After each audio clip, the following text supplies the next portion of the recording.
Please be seated. Veuillez vous asseoir.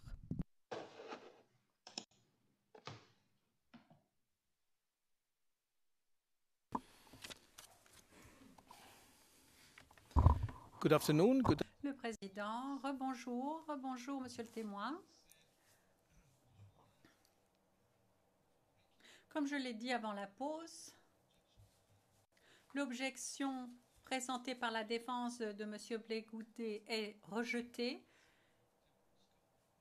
Bon, évidemment, c'est en dehors de la période de temps couverte par les charges, mais enfin, une fausse commune ne peut pas être trouvée juste après, souvent. Et bien entendu, tout le monde aura la possibilité de poser des questions sur ce point aux témoins. Je redonne la parole au bureau du procureur en demandant au procureur de combien de temps elle a encore besoin. Nous sommes très proches de la durée de l'interrogatoire que vous aviez annoncé. Le procureur, 10 à 15 minutes, je pense. Le président, eh bien, ensuite, nous aurons les représentants légaux des victimes qui interrogeront le témoin. Vous avez la parole. Le procureur, merci. Vous m'entendez bien? Moi aussi, très bien. Alors, je voudrais repasser sur les listes des victimes qui vous ont été affichées juste avant la pause du déjeuner.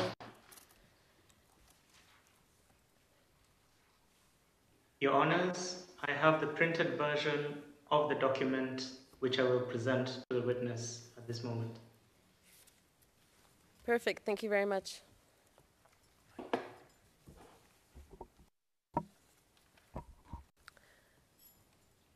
Monsieur le témoin, souvenez-vous avoir donné ces listes aux enquêteurs du bureau du procureur? Oui. Pourriez-vous brièvement nous décrire le procédé par lequel vous avez recensé les victimes et fait ces listes? Ok. Il faut dire que depuis le 25 février 2011, quand on a été attaqué au quartier de Kouré, les décédés se trouvent à l'intérieur. Ensuite, on a continué le recensement. Celui qui vient avec son cas de décès, les documents qui nous fournissent, c'est compte tenu de ces documents-là que nous enregistrons les victimes avec les dates indiquées.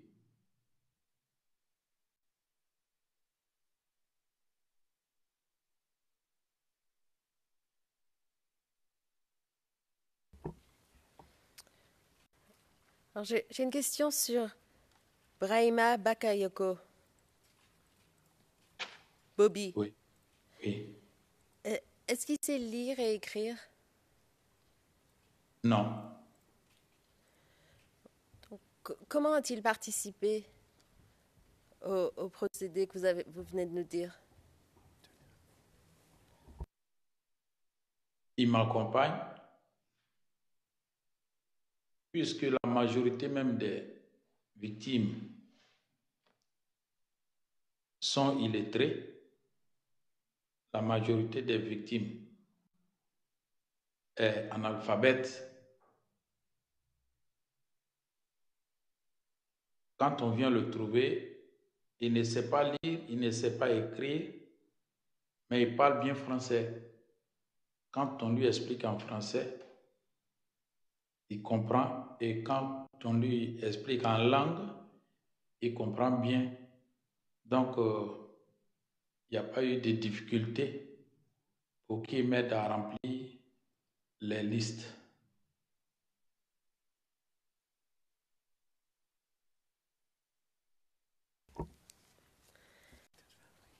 Et quand il rencontrait les victimes ou les familles des victimes, étiez-vous présent? Souvent oui, souvent non.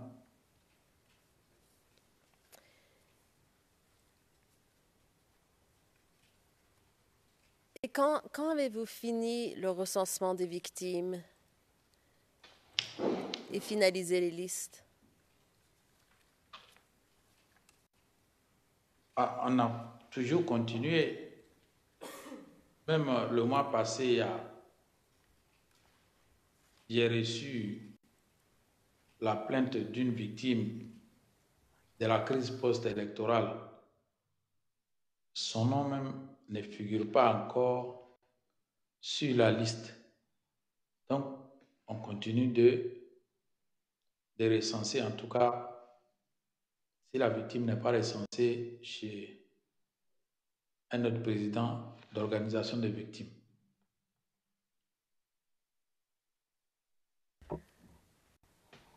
Donc, est-ce que je comprends bien, les listes ne sont jamais finales? Non. Donc, il y a eu des versions différentes de chacune de ces listes. Oui, souvent, vous pouvez trouver un nombre et prochainement, vous pouvez trouver que ça a évolué.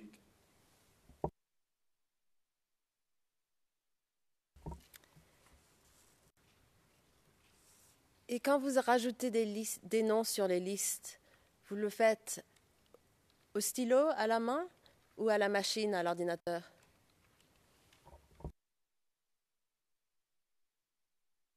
Comme on a beaucoup de copies, si on doit ajouter sur la liste, souvent si c'est une feuille que nous avons, des listes de victimes faites à la main, à la machine, je vais dire, on a juste avec l'écriture au bic, au stylo, et puis après, on ajoute à la machine.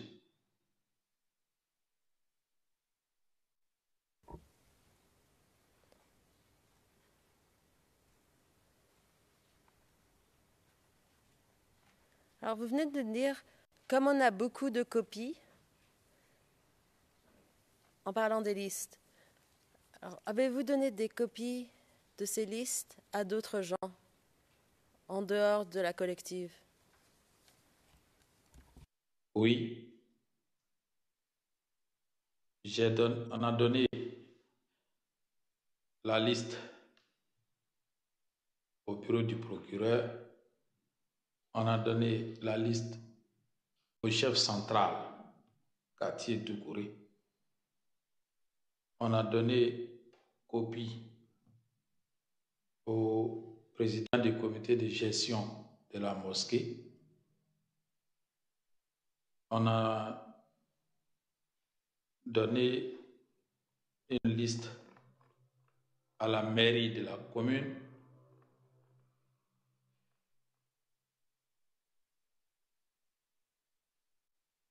En son temps, on a donné une copie à l'état-major.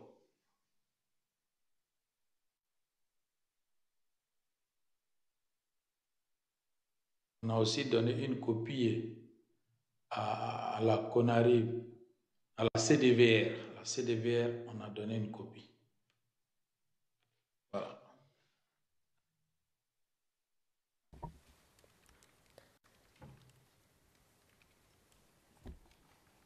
Alors, pendant la crise, étiez-vous à Abidjan tout le temps ou est-ce que vous êtes parti à un moment? Je suis parti le 23, troisième mois. Parce qu'on a reçu un coup de fil anonyme dimanche 20. Dimanche 20, il y a mon vice-président qui a reçu un coup de fil anonyme nous accusant de soigner les rebelles.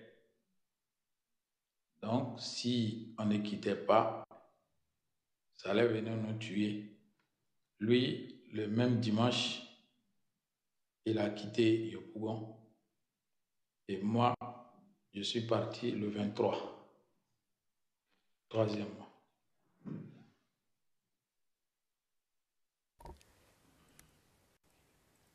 Et quand êtes-vous revenu à Abidjan? Je suis revenu le 15, cinquième mois.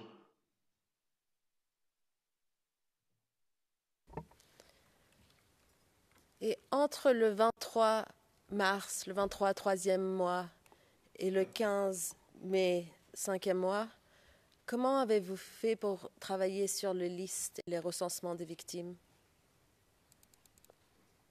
En ce moment-là, c'était un peu arrêté parce que la situation était tellement grave que nous avons quitté. Quand je suis revenu, parce que Brahima est arrivé juste avant moi, j'ai trouvé Brahima avec Meïté Vadji, qui est enseignant bénévole, et puis un monsieur qui habitait au Lem, un Nani. Lui, il n'a pas bougé, il est resté là tout le temps. Lui, le jour qu'ils ont enterré les gens dans la fosse commune, lui, il était là. Il a pris soin de prendre les noms de tous les corps qui étaient là. Quand je suis revenu, je suis venu trouver que la liste de ces noms-là était avec Brahima, parce qu'il est venu avant moi.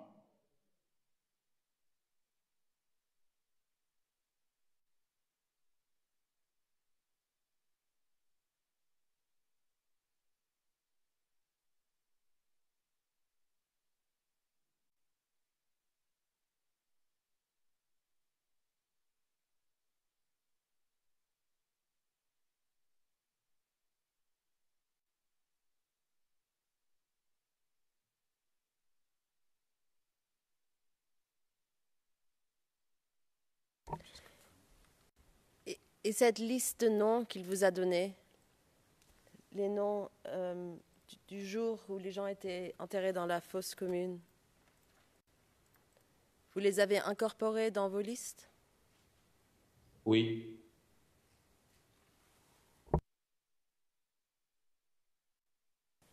Merci, monsieur le témoin. J'en ai terminé avec mes questions pour vous aujourd'hui. Thank you. Merci.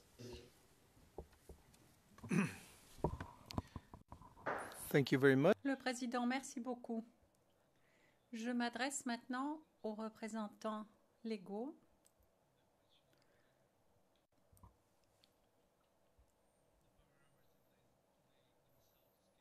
Qui vont interroger le témoin dans le cadre des paramètres qu'ils ont fixés eux-mêmes.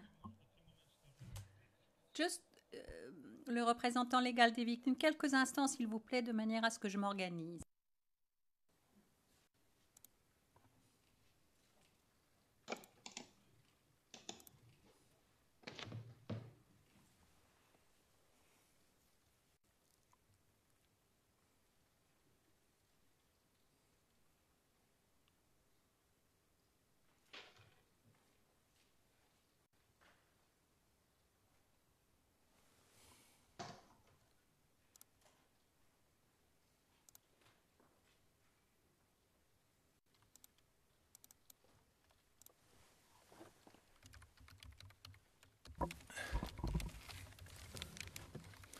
Bonjour, monsieur le témoin. Monsieur Carnero Rojo, Est-ce que vous m'entendez? Oui, si, je vous entends. D'accord, parfait. Alors, on s'est rencontrés la semaine passée pendant la réunion de courtoisie. Vous savez que je travaille avec la représentante légale des victimes, Maître Masida, et que je m'appelle Enrique Carnero Rojo, et je suis un avocat dans l'équipe de Maître Masida. Et aujourd'hui, je vais vous poser quelques questions,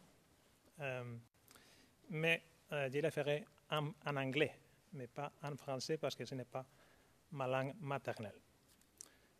Ok. Si vous ne comprenez pas quelques de mes questions, n'hésitez pas de me demander pour les reformuler, d'accord? D'accord. Je vais changer.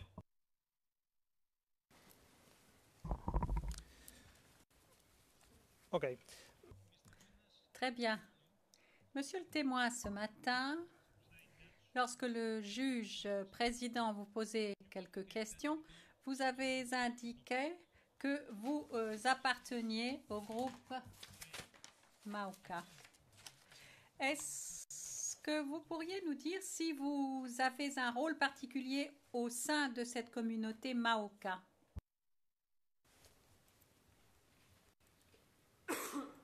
Oui. Can you elaborate, please? Monsieur Carnero Rojo, est-ce que vous pouvez développer, s'il vous plaît? Je suis un élément du chef central, du chef des ressortissants Mauka au quartier de Kouré. Je suis un notable auprès du chef. And since when are you? Le représentant légal. Depuis quand êtes-vous un notable? Je suis notable depuis les années 90. And is actually Monsieur Carnero Rojo, et est-ce qu'un notable, c'est un chef au sein de la communauté? Oui, un notable, c'est un chef. Le chef, lui, il est le chef central. Les notables peuvent recueillir des informations pour les faire parvenir au chef central. Okay, thank you very much. Monsieur Carnero Rojo, merci beaucoup. Alors, est-ce que je peux dire que dans cette position que vous occupiez, les gens avaient confiance en vous et à cause de cela, ils vous parlaient des problèmes? Oui. And Monsieur Carnero Rojo, et en tant que chef de la communauté, est-ce que vous avez surveillé la situation à Doucouré pendant la crise post-électorale? Surveiller comment? so what I mean is, Question, est-ce que les gens sont venus vous raconter à vous les problèmes auxquels ils se heurtaient pendant la crise post-électorale? Oui. Il y a des gens qui venaient me parler des problèmes qu'ils rencontrent.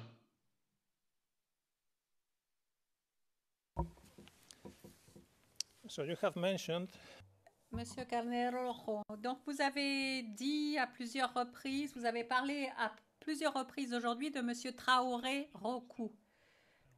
Depuis quand connaissez-vous Monsieur Traoré? Je connais M. Traoré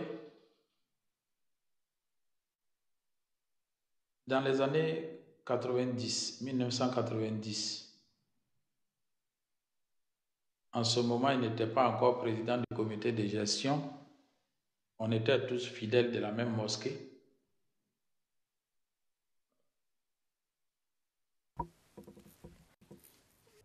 Monsieur Carnero Rojo. Alors, quelles sont vos relations avec Monsieur Traoré? Vous avez parlé de lui comme étant le doyen.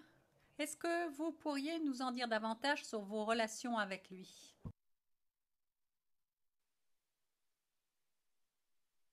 Bon, M. Traoré Okou, dans le jargon ivoirien, il est notre vieux père, c'est-à-dire qu'il est âgé que nous autres. Il est le président du comité de la gestion de la mosquée où nous sommes fidèles. Et en son temps, on a mené des activités politiques ensemble. Maintenant, il ne fait plus d'activités politiques. Il est revenu de la Mecque et il nous donne des conseils sur tous les plans, que ce soit pour le CVQD-Y, dont il est président d'honneur, sur le plan islamique, sur le plan même de la vie. Il nous donne des conseils et on se voit régulièrement. On s'appelle pour tout autre problème, on se côtoie.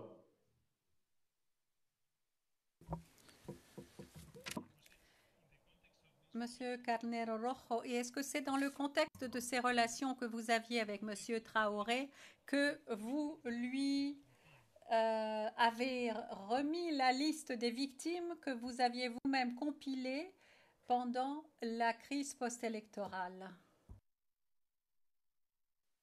Oui.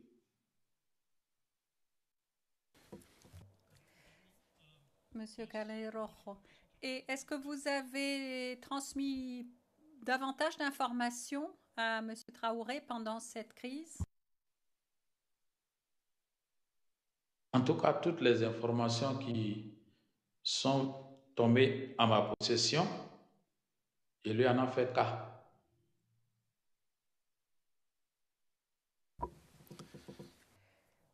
Monsieur Carnero Rojo, très bien. Nous passons au collectif des victimes du quartier de Yopougon.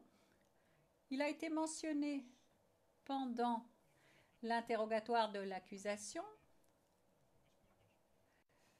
Et je vous pose cette question parce que vous en aviez parlé lorsqu'il a été créé, pour quelle fin. Est-ce que vous pourriez nous dire comment est-ce que cette association était financée?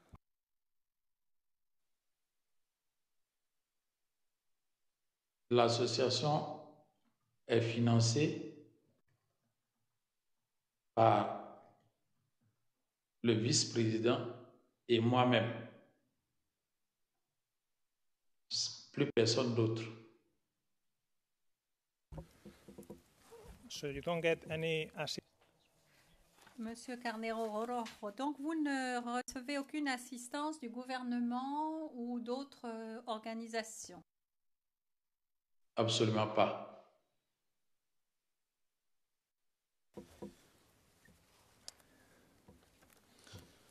This morning, Monsieur Carnero Rojo, ce matin, vous avez indiqué que vous étiez membre d'une autre organisation, Solidarité 2000,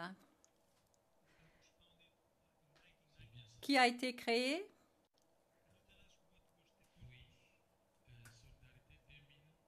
en 1900.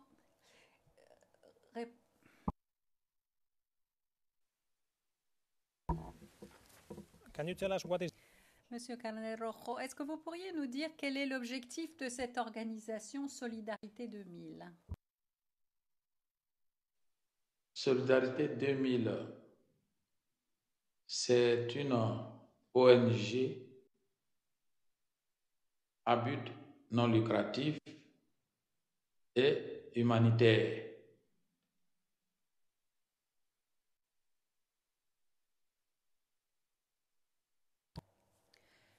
Monsieur Carnero Rojo, et cette organisation, de qui s'occupe-t-elle? Solidarité 2000 s'occupe des femmes, des enfants, des personnes vulnérables.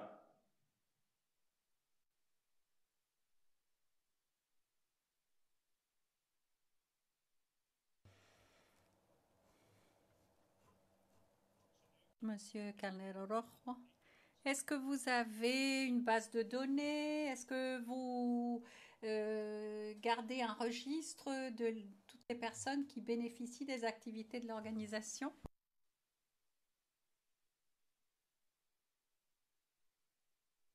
Bon, à Solidarité 2000, moi, je suis trésorier.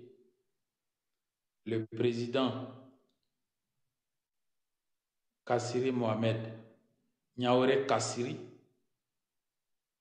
est décédé en 2016. C'est lui qui détenait tous les documents de Solidarité 2000. À son décès, maintenant c'est ce Victor, connu sous le surnom Lucifer, qui a les documents de Solidarité 2000 maintenant. Lui, il est aux 44 km d'Abidjan, s'est retiré un peu pour exercer ses activités.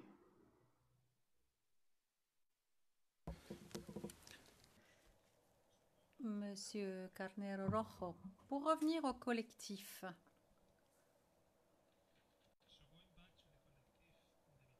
des victimes, est-ce que vous avez une base de données des membres de ce collectif?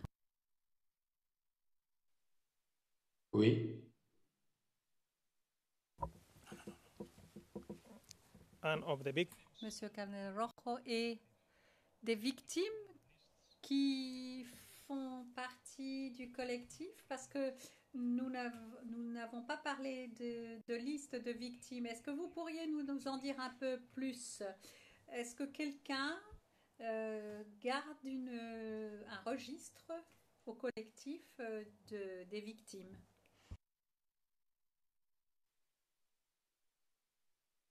Bon, je n'ai pas bien saisi la question.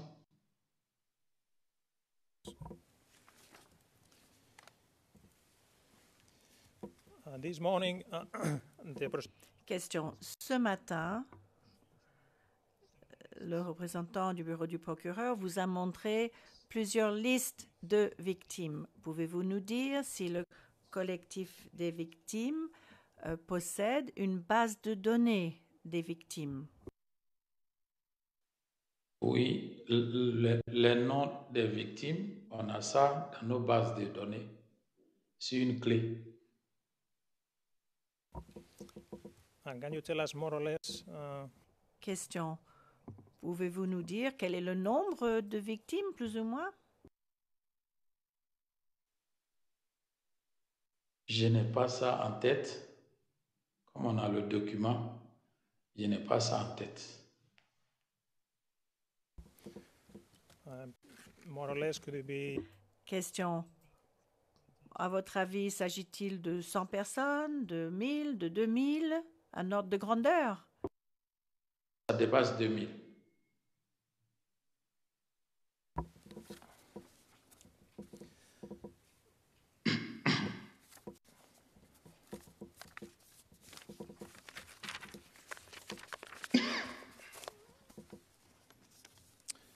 and you have told us that Question. Vous nous avez dit que le collectif n'a pas reçu de soutien ou d'assistance du gouvernement ou d'autres organisations. Ma question est la suivante. Est-ce que l'association a apporté une assistance financière aux victimes?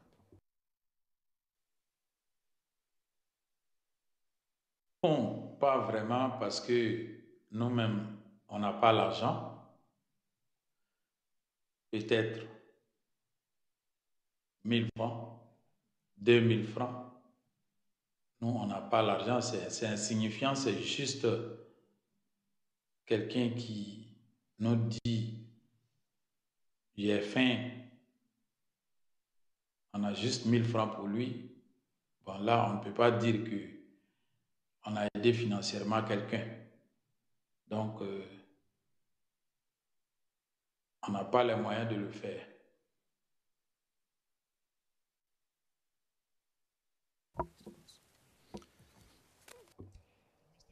Question. Monsieur le témoin, avez-vous connaissance de l'existence de fosses communes à Doucouré? Oui. And how did you Question. Comment est-ce que vous avez appris l'existence de fosses communes?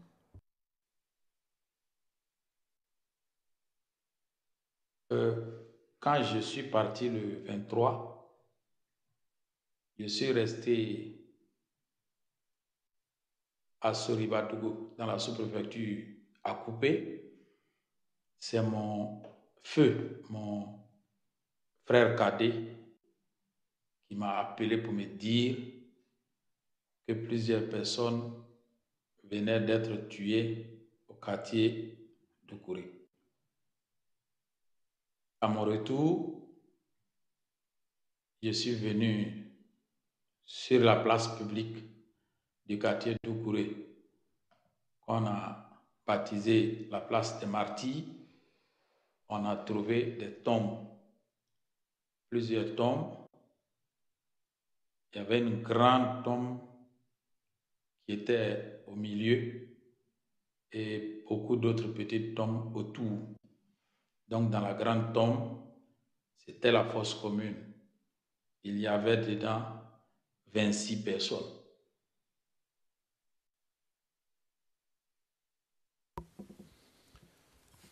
Mr. President, I would like to... Question. Monsieur le Président, j'aimerais passer à huis clos partiel, s'il vous plaît. Le Président, passons à huis clos partiel. La greffière d'audience.